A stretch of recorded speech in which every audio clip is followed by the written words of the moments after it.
तो hello hello everybody, सब लोगों को बहुत बहुत नमस्कार, बहुत बहुत शुक्रिया।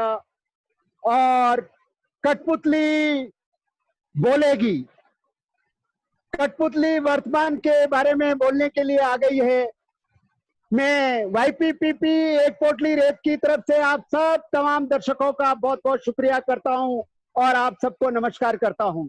मेरे बीच मेरे साथ जो साथी लोग हैं, जिन जिन साथियों के साथ मैं बातचीत करने वाला हूं, मेरे साथ दो ऐसे साथी हैं, युवा साथी हैं, शताक्षी और वीनू।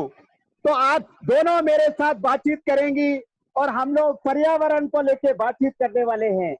और पर्यावरण में हमारा जिंदगी जो है, पर्यावरण के लिए हमारी, जैसा कि आपको पता ही है, EIL, ये तो इसके विषय में बातचीत करने जा रहे हैं। तो मैं हमारे दोस्त लोग जो है उनको आमंत्रित करता हूं। और क्या मेरी सब तक आवाज पहुंच रही है? बढ़िया।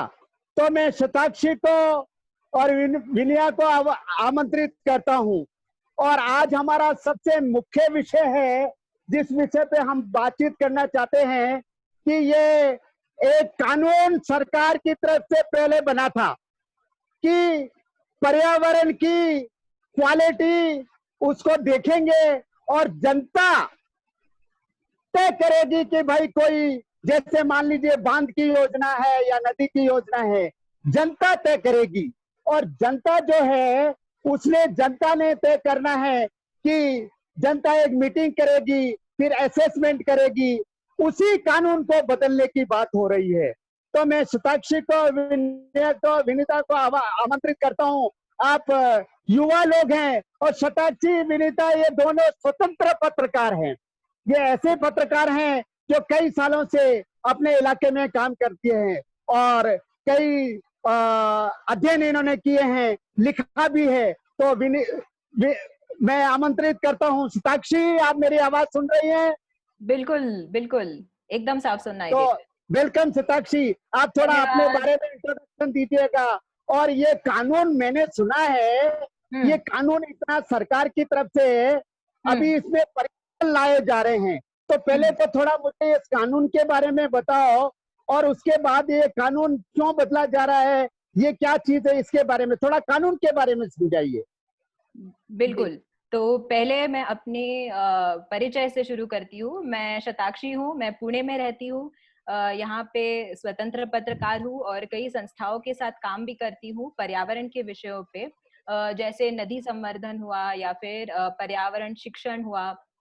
और विनया और मैं एकत्र बोल नाम की एक मूवमेंट पे, एक कलेक्टिव है जिस पे काम कर रहे हैं, जो एनवायरनमेंट की न्यूज पे फोकस करता है। फिर वो लोकल न्यूज हो, थोड़ा कोशिश होती है कि नेशनल न्यूज भी कवर करे।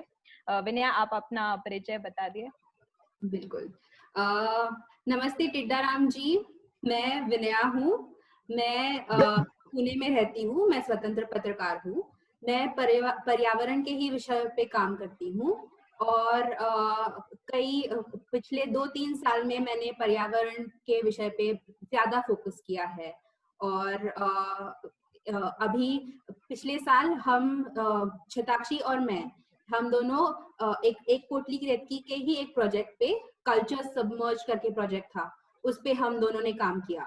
तो उस प्रोजेक्ट में हमने गांव-गांव घूम के लोगों से बात करके डॉक्यूमेंटेशन किया कि बरगी और सरदार सरोवर डैम्स के लोग जो विस्थापित हुए हैं उनकी थोड़ी कहानियां डॉक्यूमेंट की।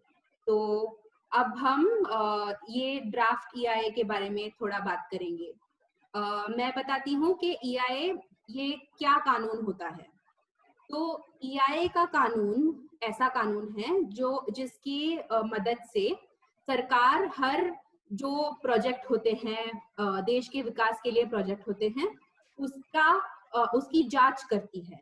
जांच के लिए प्रोसेस लिखा है इस कानून में कि अगर हम ये रोड बना रहे हैं या माइनिंग का काम कर रहे हैं, कुछ कंस्ट्रक्शन कर रहे हैं, तो इसका समाज पे और पर्यावरण पे क्या प्रभाव होगा। ये जांच करके एक रिपोर्ट बनता है। ये 2006 के अधिसूचना में ये सब लिखा हुआ है, पर आजकल कुछ बदलाव आ रहे हैं, तो इन बदलाव के बारे में शताक्षी आप थोड़ा बताएंगे? जी, तो हुआ ऐसे कि मार्च 12 को वर्ल्ड हेल्थ ऑर्गेनाइजेशन ने मार्च 11 को पैंडेमिक डिक्लेयर कर दिया कोरोना वायरस का, और मार्च 12 पे ये EIA नोटिफिकेशन आ गया। EIA है एनवायरमेंट इम्पैक्ट असेसमेंट नोटिफिकेशन। ये ड्राफ्ट के फॉर्म में है, और अभी माफ करना, मेरे यहाँ बिजली चली गई है, मैं कंटिन्यू करती हूँ, मैं दिख नहीं रही शायद।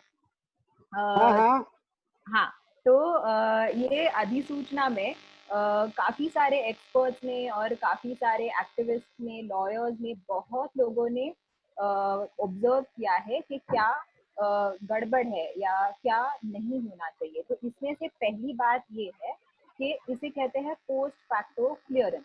मतलब अगर कोई प्रोजेक्ट शुरू होता है तो उसको एनवायरमेंट क्लियरेंस के बिना शुरू होने वो हो सकता है, लेकिन उसे वो बाद में क्लियरेंस ले सकता है। तो ये ऐसे खतरनाक है कि हमने अभी देखा कुछ महीने पहले वाइजैग में LG पॉलीमर नाम का एक प्लांट था, वहां पे बहुत बड़ा गैस लीक हुआ, उसमें 15 लोग मारे गए, और उस प्लांट को एनवायरमेंट क्लियरेंस नहीं था, 30 साल के लिए एनवायरमेंट क्लियरेंस नहीं था। फिर बागजान जो आसाम में है, वहां पे ऑयल फील्ड में ब्लास्ट हुआ, और काफी सारा, वो नेशनल पार्क के पास है, इसलिए काफी सारा एनवायरनमेंट का नाश हुआ। वहां पे 11,000 लोगों को वहां से मूव करना पड़ा। इसलिए एनवायरनमेंट क्लियरेंस बहुत जरूरी है। लेकिन अभी इस ड्राफ्ट EIA में ये कहा गया है कि आप काम शुरू कर सकते हैं और बाद में क्लियरेंस ले सकते हैं। जी, अच्छा। जी जी। तो मुझे जैसे मुझे जितना पता था, जितना हाँ, मैं टीडाराव की बुद्धि से और मैं जनता के साथ बातचीत करता रहा हूँ, हाँ, मेरे ख्याल से पहले कानून में ये एक बात थी कि लोगों को पूछा जाता था, लोगों की सहमति ली जाती थी कि ये योजना होनी चाहिए कि नहीं होनी चाहिए, और लोगों को थोड़ा वक्त भी मिलता था। अभी ये जो सरकार ये कानून बदल रही है, ये क्या कारण है, वो क्या चीज बदल रही है, और ये बदल जाने से लोगों के क्या अहित होंगे, मतलब लोगों का क्या नुकसान होगा? जी। आप क्या बोलते हैं दोनों साथी? मैं आप दोनों को युवा साथी लोग हैं, मैं दोनों को एक शरीर और दो जान मान रहा हूं। आप दोनों अलग अलग है, तो आप में से जो भी जवाब देना चाहते हैं बोल सकते हैं। हाँ, हाँ, टीडाराव की तरफ से आपका स्वागत। यस, थैंक यू टिड्डाराव जी।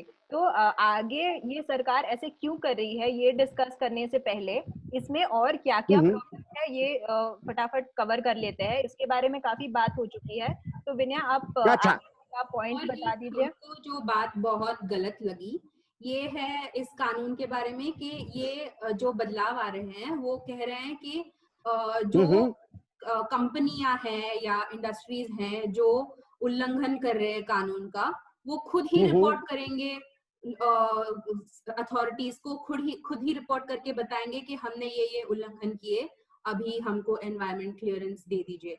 ये तो मैंने कभी नहीं देखा कि जो कानून तोड़ते हैं खुद ही जाके बोलते हैं पुलिस को कि हमें पकड़ लो, हमें पकड़ लो, ये क्या बात हुई?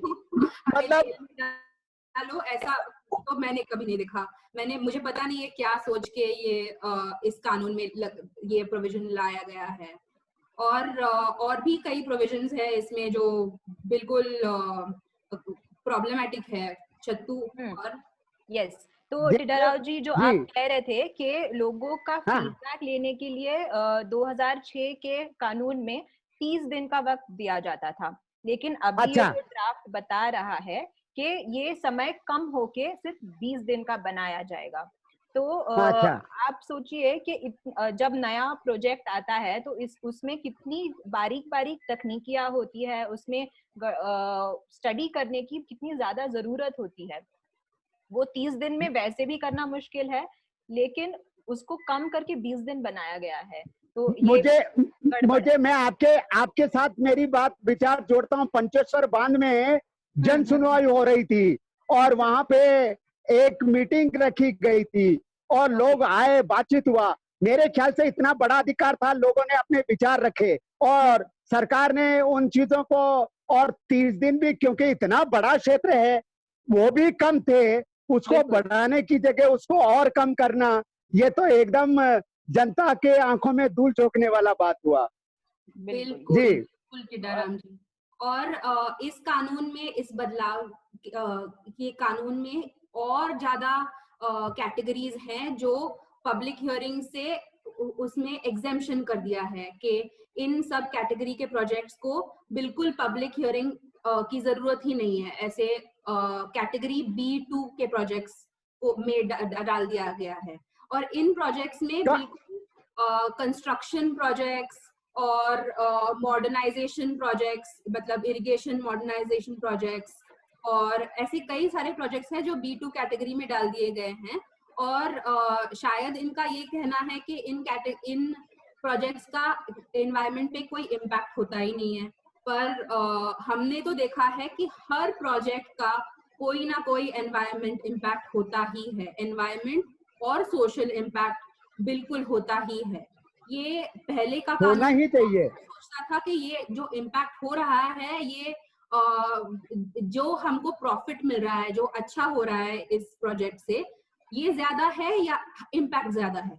पर अब तो ये निकाल ही दिया गया है और ये B2 कैटेगरी में डाल दिया गया है और कई प्रोजेक्ट्स ये स्ट्रेटेजिक प्रोजेक्ट्स बना दिए गए हैं।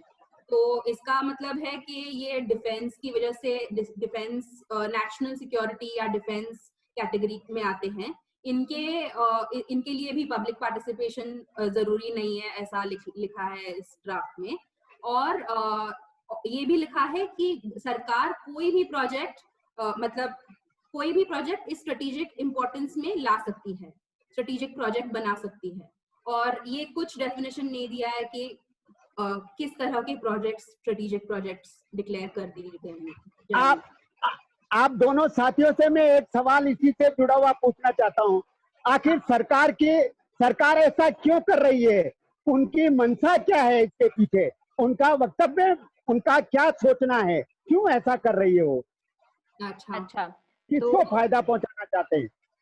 टीडाराम जी, अगर हमने गूगल में डाला ड्राफ्ट EIA 2020 तो हजारों आर्टिकल्स दिखेंगे, हजारों न्यूज पीसेस दिखेंगे, पर किसी भी न्यूज पीस में इस नए कानून के तरफ किसी ने बोला है ऐसा मुझे तो कुछ एक भी आर्टिकल नहीं मिला जो कोई क्रेडिबल मतलब साइंटिस्ट बोल रहे हैं कि नहीं नहीं ये कानून जरूरी है, ये इस सरकार ने ये सोचकर ये कानून बनाया है। ऐसा बिल्कुल कुछ भी नहीं है और सरकार ने कहा भी नहीं है कि ये कोई स्टेटमेंट नहीं बनाई कि ये कानून क्यों पास कर रहे हैं ये। इसमें अच्छा। एक और बात जोड़ना चाहूंगी कि जो अभी की NDA की सरकार है, उन्होंने अपने 2014 के इलेक्शन के पहले ये प्रॉमिस किया था कि इंडस्ट्रीज को, प्रोजेक्ट्स को लगने वाली जो एनवायरमेंट क्लियरेंसेस है या ग्रीन क्लियरेंसेस जो है, उसको आगे बढ़ाने की प्रोसेस को स्पीड अप कर देगी। तो ये सरकार तो अपनी प्रॉमिसेस के बलबूते पे चल रही है, वो दे रही है जो उन्होंने ऑलरेडी कहा था। तो हमें फिर सरप्राइज तो नहीं होना चाहिए, आश्चर्य तो नहीं होना चाहिए कि ये सब हो रहा है अभी। और दूसरी बात ये सोचनी चाहिए कि अगर लोगों को पता था कि ये ऐसे ग्रीन क्लियरेंसेस पास होने वाले हैं, एनवायरमेंट, पर्यावरण पे असर इससे बढ़ सकता है, जिन्होंने यहाँ पे वोट दिया, हम सबको रिफ्लेक्ट करना चाहिए कि हमने क्या स्टेज लाया है, जानते हुए कि क्या होने वाला है आगे जाके। अच्छा दोस्तों, आप युवा साथी लोग हैं और मेरे ख्याल से आपसे ये सवाल नहीं पूछूंगा तो मुझे बहुत बड़ा अजीब सा लगेगा। हमारे देश में 62% यूथ है, वोटर यूथ है, वोट देता है। तो क्या हमारे युवा लोगों को ये पर्यावरण के बारे में पता नहीं है? और पता है तो उनके लिए ये पर्यावरण कितना महत्वपूर्ण है इसके बारे में आप क्या कहेंगे? हमारे आने वाली पीढ़ी के लिए ये पर्यावरण और ये कानून, जो पुराना कानून था वो कितना महत्वपूर्ण है, और ये नया कानून जो है वो कितना नुकसानदायक है, और पर्यावरण युवाओं के लिए कितना महत्वपूर्ण है? हम्म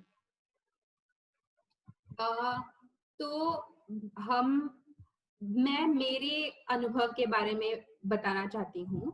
हम्म।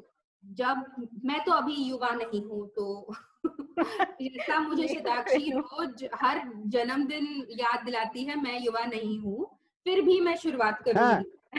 तो अच्छा, हाँ। आप शुरू करने से पहले ये बता दूं कि युवा की जो डेफिनेशन है और युवा नेता की जो डेफिनेशन है वो काफी फ्लेक्सिबल है। तो आप युवा है, मुझे अच्छा, पता है, मैं आपको रिमाइंड करती हूँ, पर यस, आप कंटिन्यू कीजिए, आप युवा है। वैसे मेरा मानना तो ये है कि युवा का मतलब है नई सोच के आधार पे।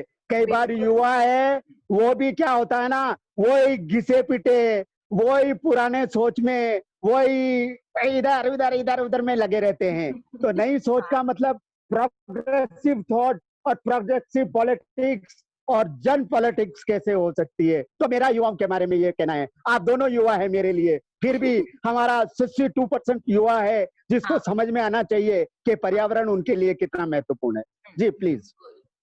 तो मैं जैसा कह रही थी कि मुझे लगता है कि आजकल के युवाओं को पर्यावरण के बारे में काफी जानकारी है। उन्होंने गूगल पे देख के या पढ़ के बहुत सारी जानकारी इकट्ठा कर दी है। और जब मैं छोटी थी तब मुझे बिल्कुल इतना सब पर्यावरण के बारे में नहीं जानती थी। मेरे लिए सिर्फ पर्यावरण निबंध का विषय था। जब मैं हर साल निबंध लिखती थी कि वायु प्रदूषण से क्या हानि होती है या जल प्रदूषण से क्या हानि होती है, और तब मैं एक ही लाइन जो मैंने रटी हुई थी वो सभी पेपरों में लिखती थी कि रविंद्रनाथ टैगोर का एक पोयम है कि अगर आपने पर्यावरण को नहीं बचाया तो हर जगह जल होगा, पानी होगा, पर साफ जल नहीं होगा। तो मैं इतना ही मेरा संबंध था पर्यावरण के साथ, क्योंकि मैं शहर में पली बढ़ी हूँ।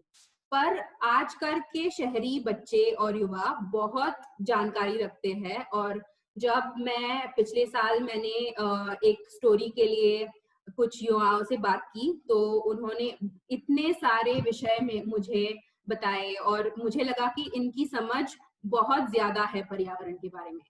पर और दूसरे युवा भी हैं जिनको पर्यावरण सिर्फ एक चीज लगता है कि ठीक है, हम प्लास्टिक का इस्तेमाल कम करेंगे तो पर्यावरण बच जाएगा, और हम पानी का इस्तेमाल कम करेंगे तो पर्यावरण बच जाएगा। तो वो बड़ा पिक्चर या लिंक्स नहीं देख सकते कि कैसे बिजली से भी हानि होती है, कैसे कई चीजों से हानि होती है।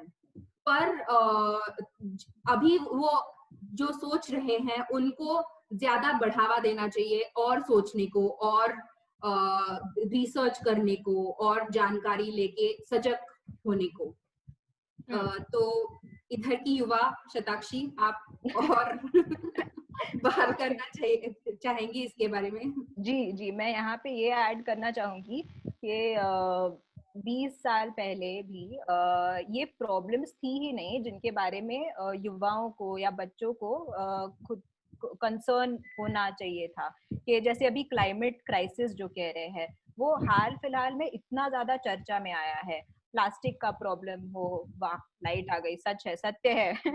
तो प्लास्टिक का प्रॉब्लम हो या पानी का प्रॉब्लम हो, ये सारी चीजें अभी अभी ज्यादा महसूस होने लगी है। इसलिए युवा ये अभी जानते हैं, रिसर्च भी बहुत ज्यादा बता रहा है, और ये स्कूलों में ये चर्चा हो रही है। ग्लोबली भी टिड्डाराव जी, आपने भी सुना होगा, ग्रेटा थनबर्ग जो हो गई, जो है अभी, उसने भी ये क्लाइमेट क्राइसिस का कॉन्वर्सेशन बहुत बढ़ा दिया है। और यहाँ इंडिया में भी काफी सारे युवा इन मूवमेंट से जुड़ चुके हैं। वो रास्तों पे आते हैं, वो ऑनलाइन बहुत ज्यादा इन चीजों के बारे में बात करते हैं।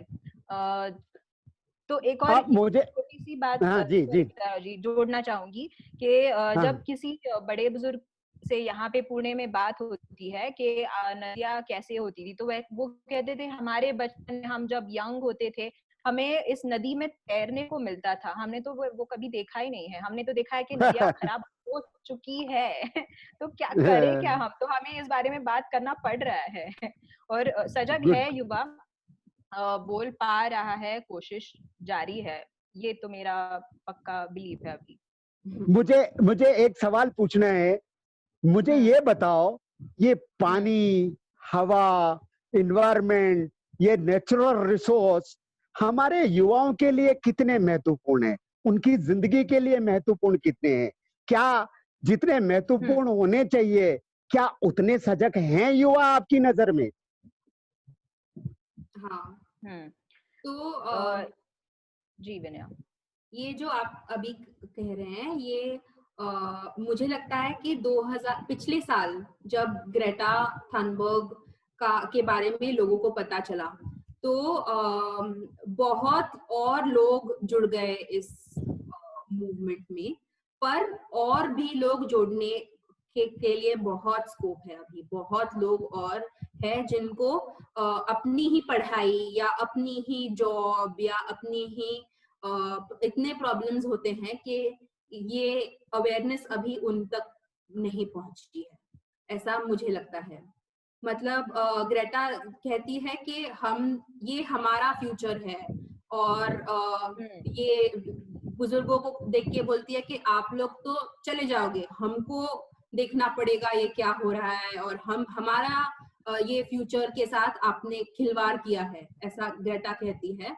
और ये बहुत लोग, बहुत युवा ये सुन के, इन ग्रेटा की बात सुन के बहुत जुड़ गए हैं इस मूवमेंट के साथ, और ये भी बहुत, उन्होंने खुद की रीडिंग की, खुद का रिसर्च किया, और लोकल जो प्रॉब्लम्स है उसके बारे में बात करने लगे हैं।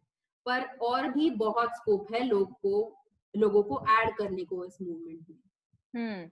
तो एक ये भी बात है, मैं एक दोस्त से बात कर रही थी जो पंजाब में बहुत युवाओं से के साथ काम करता है, और उनका ये ऑब्जर्वेशन है कि जो युवा है वो अपने आसपास की जो तुरंत चीजें हैं, जैसे अभी विनया बता रही थी, जॉब्स या फिर एंटरटेनमेंट इंडस्ट्री है, सोशल मीडिया है, उस पे ज्यादा ध्यान होता है लोगों का।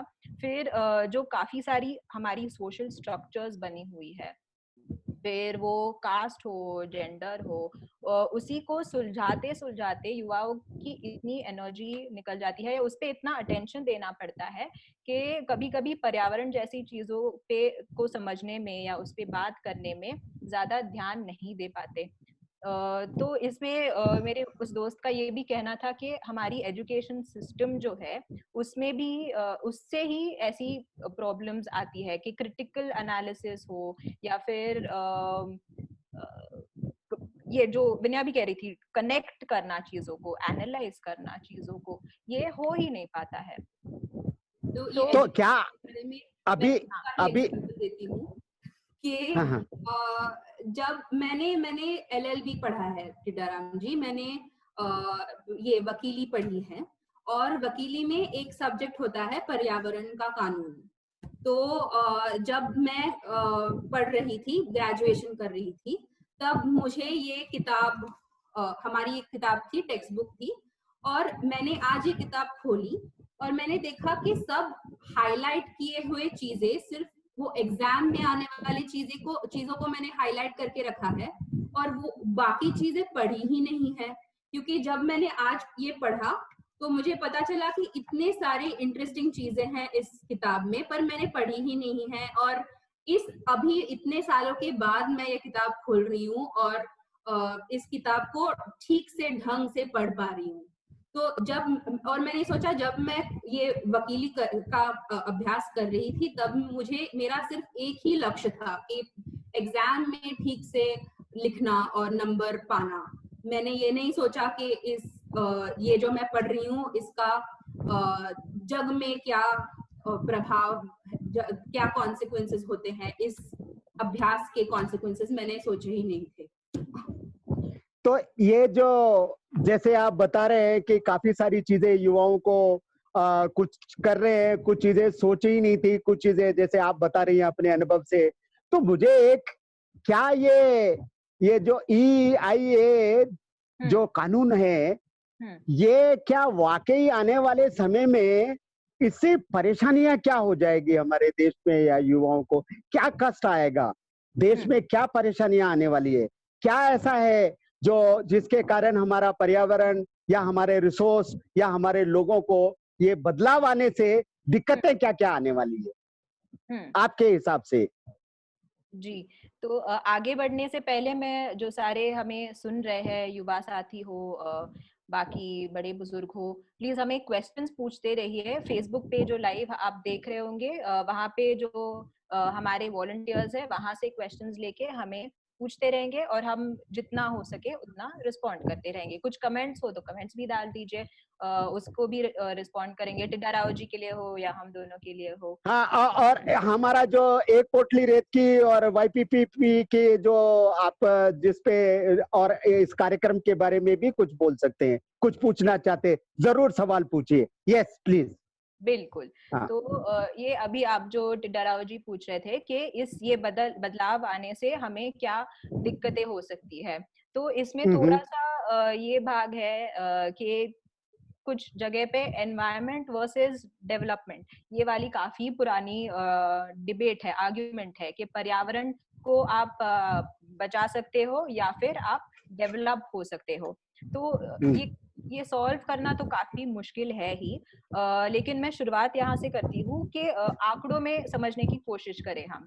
हाँ, कि जो WWF है, वर्ल्ड वाइल्ड लाइफ फंड, उसने ये रिसर्च में ढूंढा है कि अगर पर्यावरण खराब हो जाएगा तो जो पॉलिनेशन करते हैं, मतलब जो मधुमक्खियां जिनके कारण खेती पॉसिबल होती है, फॉरेस्ट जंगल में फल फूल बढ़ सकते हैं, पर्यावरण खराब होने के कारण ये पॉलिनेटर्स को हानि हो जाएगी और इससे हमें 0.8 से लेके $3 बिलियन का लॉस हो सकता है, क्योंकि पर्यावरण खराब हो गया और क्योंकि पॉलिनेटर्स को तकलीफ हो गई या गायब हो गए सिंपली। फिर एक और नंबर बताती हूँ, क्योंकि नंबर्स सुनते हैं तो शायद सबको आसानी हो जाए समझने में कि पर्यावरण बिल्कुल बिल्कुल से क्या बिल्कुल। तकलीफ हो सकती है। वाटर स्कैसिटी मतलब पानी की कमी के कारण 9.2 बिलियन डॉलर्स, ये WWF की रिपोर्ट कह रही है, 9.2 बिलियन डॉलर्स का लॉस हो जाएगा इरिगेशन के लिए, सिंचाई के लिए, सिंचाई के लिए। सिंचाई के लिए। हाँ जी जी, सिंचाई हाँ के लिए। हाँ। तो अगर हम पर्यावरण पे ध्यान नहीं देंगे अभी, तो आगे जाके ये हमें पैसे में हमें ये गिनती करनी पड़ेगी, पैसों का इकोनॉमिक लॉस, आर्थिक लॉस भी होने वाला है इसमें। हाँ, मेरे कुछ दोस्त लोगों की तरफ से मुझे भी एक बात पता चली थी।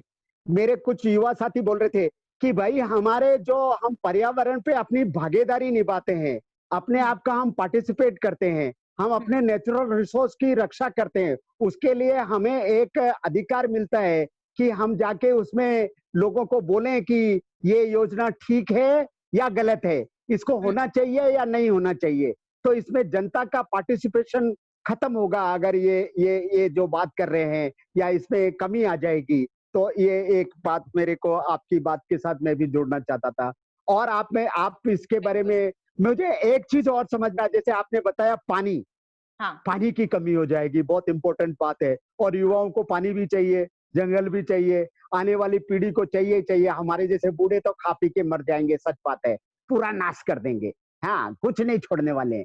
हाँ, तो अगर ये युवा लोग अगर हमारे भरोसे रहेंगे तो बहुत बड़ा मामला गड़बड़ होने वाला है। मैं ये पूछना चाहता हूँ आपसे कि युवा ऐसे मामले में अभी ये जो कानून बन रहा है इसके बारे में वैसे बहुत जगह आवाज उठा रहे हैं, काफी लोग बात कर रहे हैं, संस्थाएं बात कर रही है, विरोध कर रही है, और 11 तारीख तक का समय भी हमें दिया गया है कि हम इस कानून के बारे में लोगों को सुझाव दे सकते हैं, कुछ लिख सकते हैं। पर युवा बोल क्यों नहीं रहा है? आखिर युवा को प्रॉब्लम क्या हो गया? युवा को कौन सा वाला ऐसा जादू का या ऐसा वाला वो अमृत पिला दिया है सर लोगों ने कि इनकी आवाज निकल नहीं रही है? क्या कारण है ऐसा? युवा क्यों नहीं इतने तेजी से, जैसे मैं जितना पुराने जमाने में देख रहा हूँ, लोग आगे आते थे, युवा बढ़ चढ़ के भागीदारी निभाते थे। आजकल ये बढ़ चढ़ के भागीदारी क्यों नहीं निभा रहे हैं? आपको क्या लगता है एक युवा होने के नाते? हम्म, तो टिड्डाराम जी, मुझे तो लगता है कि युवा काफी सारा काफी आवाज उठा रही है इसके बारे में। बहुत पर खुशी। अब ये जब ये शुरू हुआ, ये मार्च 12 को पब्लिक डोमेन में इस कानून को लाया गया और तभी ये कोरोना की महामारी का लॉकडाउन शुरू हुआ। तो अब हम चाहकर भी बाहर नहीं जा सकते, इकट्ठा नहीं हो सकते, बाहर रैली में नहीं जा सकते, धरना नहीं कर सकते, हम चाहकर भी ये नहीं कर सकते। और सरकार ने इसी समय लाई सरकार। ऑनलाइन बहुत युवा लोग जुड़ गए हैं, ऑनलाइन बहुत युवा लोग, उन्होंने ईमेल्स भेजे हैं और सोशल मीडिया पे भी बहुत लोग आवाज उठा रहे हैं। पर जिन लोगों ने बहुत ईमेल्स भेजे हैं, सरकार उनके आवाज को बंद करने के लिए 3 वेबसाइट्स जो इस बारे में ज्यादा बात कर रही थी उनको ब्लॉक कर दिया गया। और एक जो YouTube पे एक YouTube स्टार है पद्म प्रिया करके, उसने भी इसके बारे में वीडियो बनाया था, पर उसको इतना ट्रोल किया, इतना उसको बुरी चीजें कही उसके बारे में, इतना धमकाया कि उसको भी ये ज्यादा अब ये इसके बारे में बात नहीं कर पाती है इसके बारे में, ऐसा उसने बताया है एक वीडियो में। तो मुझे लगता है कि काफी युवा लोग बात कर रहे हैं इसके बारे में। ऐसा नहीं है कि हमारी इच्छा नहीं है इस चीज के बारे में बात करने की या लड़ने की, पर कोरोना एक हो सकता है रीजन, और दूसरा रीजन तो है कि और लोग जुड़ना ही चाहिए इसमें। तो अगर आप देख रहे हैं और आपको लगता है कि ये बिल्कुल गलत हो रहा है, तो हमारे पेज पे और एक भी पोस्ट है जिसमें एक्सप्लेन किया गया है क्या कर सकते हैं। एक तो इस ड्राफ्ट में ही लिखा गया है कि ऑब्जेक्शंस हो, अगर आपकी ऑब्जेक्शंस हो इसके बारे में तो ईमेल भेजिए। तो ईमेल तो भेजना बिल्कुल ही जरूरी है।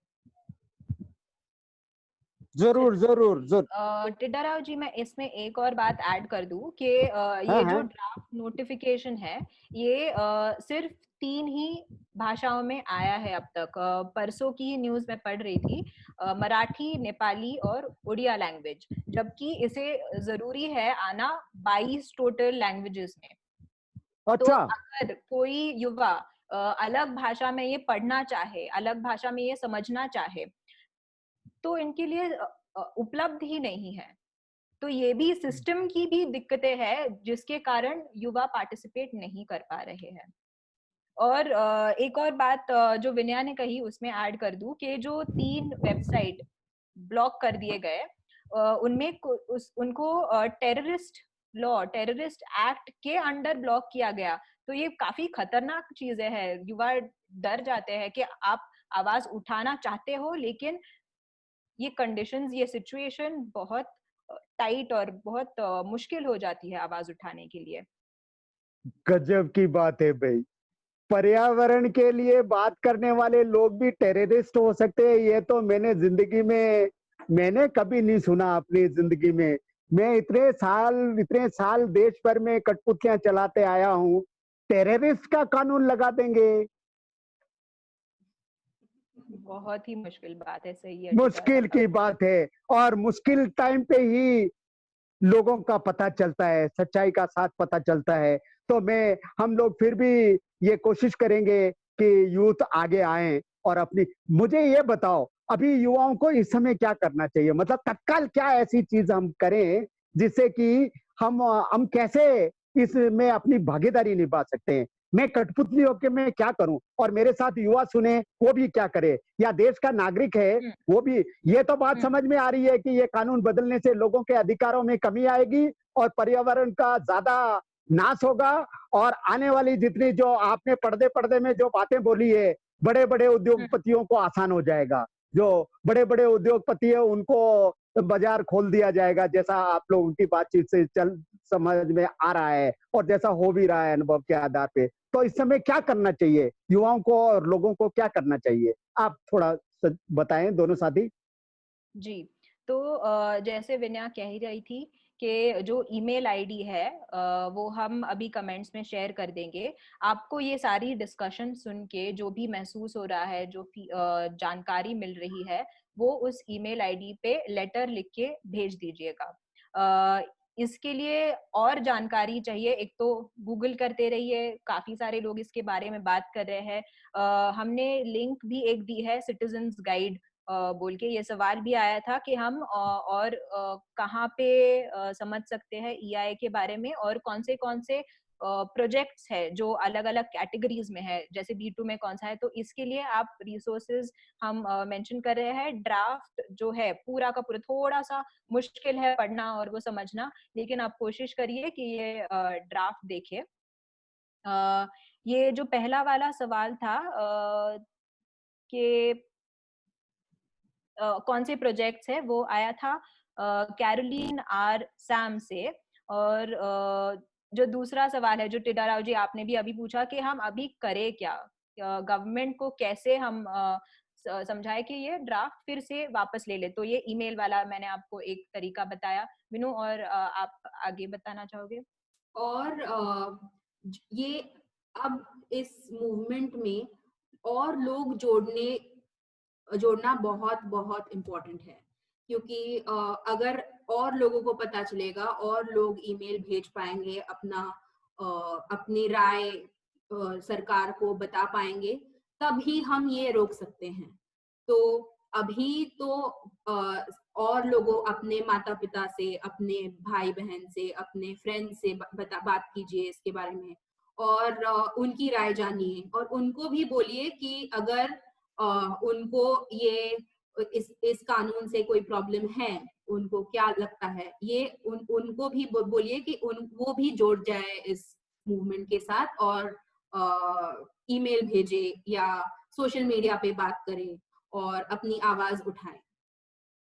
आप दोनों साथी कुछ और जोड़ना चाहते हैं, क्योंकि ये हमारे पास समय का अभाव है, तो आप कुछ फाइनल कुछ बोलना चाहेंगे अपने दर्शकों से, जो कि इस कानून के बारे में, और क्या सावधानी और क्या आपकी अवेयरनेस, आपकी अंतरात्मा क्या कहती है? अंतरात्मा कैसे लोग, अंतरात्मा का गड़बड़ है आजकल। क्या है ना, आदमी सोचता भी राजनीति के तरीके से है, खाता भी राजनीति है, पीता भी राजनीति है, सब कुछ, कहीं पे भी कुछ भी बोलो, अगर दिल की बात है तो भी राजनीति घुस जाती है। तो राजनीति होनी चाहिए, राजनीतिक विचार भी होना चाहिए, लेकिन साथ साथ में, क्योंकि पर्यावरण एक ऐसी चीज है, हमारा नेचुरल रिसोर्स ऐसी चीज है जिसमें हम सबकी भागीदारी है। तो आपकी अंतरात्मा कुछ क्या बोलती है युवाओं के लिए, देश के लिए, लोगों के लिए? आप क्या कहते हैं? लास्ट फाइनल आपके कमेंट्स दोनों साथियों के। तो मैं कहना चाहूंगी कि मैंने ये किताब आज पढ़ी, और इस किताब में लिखा है, ये एनवायरमेंट लॉ की टेक्स्ट बुक, और इसकी किताब में लिखा है कि 1986 में भोपाल गैस ट्रेजेडी के बाद, हमारे 1984 में भोपाल गैस ट्रेजेडी के बाद भारत का नजरिया पर्यावरण के बारे में बिल्कुल बदल गया। उससे पहले जब कानून बनता था, वो सिर्फ कानून बनता था और उसका इम्प्लीमेंटेशन होता था, पर पब्लिक पार्टिसिपेशन बिल्कुल नहीं था। मतलब पब्लिक जाके किसी कोर्ट को नहीं बता सकती थी कि हमारे यहाँ ये प्रॉब्लम हो रहा है, या हमको इस प्रोजेक्ट से ये प्रॉब्लम हो रहा है। पर इस भोपाल गैस ट्रेजेडी के बाद सबको इस पर्यावरण का महत्व समझ में आ गया, और समझ में आया कि अगर ये पर्यावरण को नहीं बचाएंगे तो हमको प्रॉब्लम होगी। ये नजरिया बदल गया, और इस किताब में लिखा है कि ये भोपाल गैस ट्रेजेडी भारत में बिल्कुल ऐतिहासिक क्षण है, क्योंकि अगर ये नहीं होता तो हम इतने सजग नहीं होते अभी। पर मुझे लगता है कि EIA 2020 ये भी ऐतिहासिक क्षण बन सकता है, पर अच्छा ऐतिहासिक क्षण नहीं, बिल्कुल बुरा ऐतिहासिक क्षण बन सकता है। अगर हमने ये कानून पास इम्प्लीमेंट करवाया और हमने अभी हमारी आवाज नहीं उठाई, तो 20 साल में, 30 साल में, शायद 5 साल में हमको पता चलेगा कि क्या क्या हानि हो सकती है अगर हम पर्यावरण को नष्ट करते हैं। जी मैं सोचती हूँ कि साक्षी ये जी टिड्डा राव जी, मैं सोचती हूँ कि ये पेंडेमिक के साथ कोविड-19 के साथ एक विकल्प का बहुत तेजी से डिस्कशन शुरू हो चुका था कि हम कैसे अलग कुछ कर सकते हैं कि मानव की ग्रोथ भी हो, डेवलपमेंट भी हो, लेकिन पर्यावरण भी बचा रहे। लेकिन ये ऐसी नोटिफिकेशन आने के बाद तो काफी शौक ही लग गया कि ये तो एकदम उल्टी दिशा में ही जा रहा है, जैसे विनू भी कह रही थी।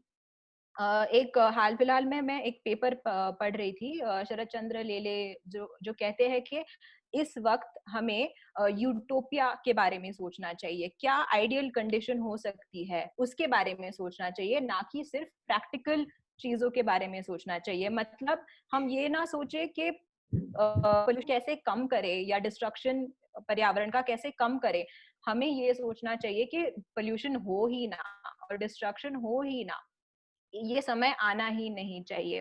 फिर आगे जाके वो ये भी कहते हैं कि हमें जस्टिस, वेलबींग, कंजर्वेशन और डेमोक्रेटिक प्रोसेसेस के बारे में सोचना चाहिए, डेवलपमेंट का ख्याल रखते हुए।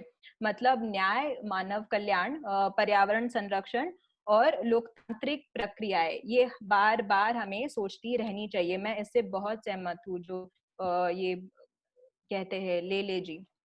और आप कन्विंस हो गए या हम और बोलते रहे टिड्डा राव जी? नहीं नहीं नहीं, मेरे कन्विंस होने से क्या फर्क पड़ता है। मुझे लगता है आजकल तो मुझे एक बात है, मैं आपके माध्यम से जनता को भी कन्विंस, आपने सुना ही है, इम्पोर्टेंट है। कीरत करें बखान देश दुनिया की बातें, सज्जन ज्ञानी देव सुनो सब ध्यान लगा के। इंद्रधनुष रंग समेटी प्रकृति आंचल में, हीरे लाल का ताना बाना खिले फूल हर बन में। कीरत करे। मैं तो आपके माध्यम से जावड़ेकर जी को कुछ कहना चाहता हूँ। अच्छा। एक अवसर है, जावड़ेकर जी इतने सुंदर कपड़े पहनते हैं, पढ़े लिखे हैं, समझदार हैं। इसने अभी अभी आपने जब ये महामारी आई तो महाभारत शुरू करवाया, यानी एक मॉरल एजुकेशन की बात थी उसमें, एक आध्यात्मिक जागरूकता की बात थी उसमें। तो मेरा निवेदन तो यह है जावड़ेकर जी से कि प्लीज सर, इतने सारे लोग आवाज उठा रहे हैं, लोगों के हक मर जाएंगे, पर्यावरण नष्ट हो जाएगा, आने वाली पीढ़ी कहीं आपको कठपुतली कह के बात ना करें, इसलिए प्लीज ध्यान दीजिएगा। तो आपके माध्यम से आप हमारे साथ जुड़े और आप हमारे कार्यक्रम में आए, आप युवाओं का बहुत बहुत धन्यवाद है। आप सब साथियों को आज का ये हमारा एपिसोड जो है तो आपको कैसा लगा आप जरूर लिखिएगा, और कमेंट्स बॉक्स में अगर आपके कुछ सवाल आए हैं आपके पास सताक्षी, कुछ सवाल आए हैं क्या? ये खत्म करने के बाद, खत्म करने के पहले एक फोटो ले लेंगे, हाँ। ताकि हम ये ह्यूमन चेन फॉर EIA में जुड़ सके। बढ़िया, बहुत बढ़िया। इसके लिए क्या करे विनया? क्या करना है? I will do it. हाथ पकड़, हाँ ऐसे हाथ पकड़ा कर है। दीजिए ताकि ऐसा लगे कि हम हाथ पकड़ रहे हैं। अच्छा, मैं अपना हाथ और चौड़ा कर देता हूँ खूब जी। तो हम एक ह्यूमन चेन बना रहे हैं सब लोगों के लिए, पूरे पर्यावरण को बचाने के लिए। आप तमाम साथी लोग जुड़े हमसे, आप सबका बहुत बहुत धन्यवाद। और हमारा एक पोटली रेत की YPP के सभी जितने भी साथी लोग जिन्होंने अभी तक फॉलो नहीं कर रहे हैं, फॉलो कीजिएगा, सुझाव देना सुझाव दीजिएगा, और हम नए नए लोगों से आपकी मुलाकात कराते रहेंगे। एक फिर से एक नए विषय के साथ, नए दोस्तों के साथ आपसे फिर अगली बार मुलाकात करेंगे अगले हफ्ते। तब तक के लिए बहुत बहुत नमस्कार। आप शताक्षी, आप दोनों का, युवाओं का बहुत बहुत धन्यवाद। और आपकी बात आपने वाकई दिल खुश किया, युवाओं में जान है, अभी जान है भाई, बहुत अच्छी, बहुत खुशी की बात है। बहुत बहुत नमस्कार, बहुत बहुत धन्यवाद। नमस्कार टीडा राम जी। Thank you.